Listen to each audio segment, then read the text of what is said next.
We don't often run sales here at Obsessed Garage, but every year at Black Friday we do have a pretty substantial sale going on, so we wanted to make a couple videos explaining the best things you should buy at different price points. This video specifically is about what you should buy if you have $100 to spend. The first thing that I'll say is if you're shopping for somebody else, the best thing you could possibly do is just buy them a gift card. Trust that if they're an OG fan, they've probably done a ridiculous amount of research on what they want, and it's better to just give them a card so they can buy exactly what they want. That being said, $100 is a very limited budget, obviously, so you're probably not going to be able to get everything you want in a specific category, but we broke it down into our three main categories, and we're going to give you the best options or recommend what you should get. Starting with detailing, if you're a new detailer, I would highly recommend investing in some really good wash pads, some towels, and maybe some brushes. Don't try to get enough to get by to do the whole thing, right? Invest in some things that are really high quality that are going to last a long time. This isn't the time to be buying soaps or consumable things since you're going to have to buy those again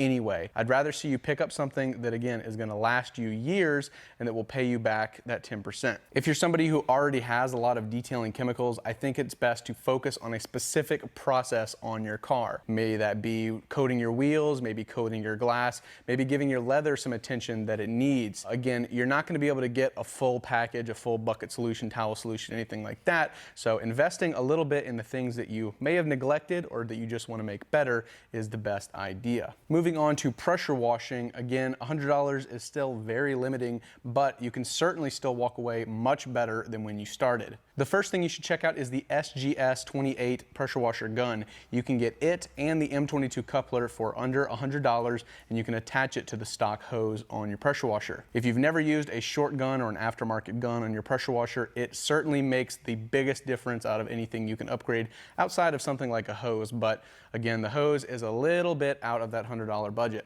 The second thing I would recommend is getting some nozzles that are suited specifically for your pressure washer. We sell a nozzle 4-pack for relatively cheap. You could get that and even some other stuff. If you need to know which nozzles to get, you can check out the pressure washer spreadsheet where we list it out there. The last thing I'll mention in the pressure washing category is upgrading your QDs or just getting some QDs. If you've never had quick disconnects on your garden hose or even your pressure washing hose, they make a significant difference in the speed or the time it takes to set up your solution. Additionally, having garden hose quick disconnects is nice to have just all around your house in case you ever need to move hoses, quickly connect different accessories and things like that. Moving on to garage, there's again not a lot you can buy with $100, but I would highly recommend maybe picking up some samples with that $100. So we actually sell a Sonic tool sampler, which is a good example of how the tools fit, the foam inlay, the fit and finish. You could additionally pick up a couple different tiles of Swiss Tracks in different colors. That way you can see if it's something you want, if the color you've been thinking about is the right one for you, and really just use that $100 to fuel your thought process in designing your own garage. So there you have it. Those are our recommendations for the big three categories we have here at Obsessed Garage. An honorable mention would be our signature scents. If you don't have these in your home already, I'm telling you, you're missing out. They smell great. We have two different scents. That's leather and pine or leather by itself. Additionally, these make really good gifts. It's pretty harmless to give out a candle or a reed diffuser. And as always, if you have any questions, you can comment down below, or you can send your questions to our support team at support@obsessedgarage.com.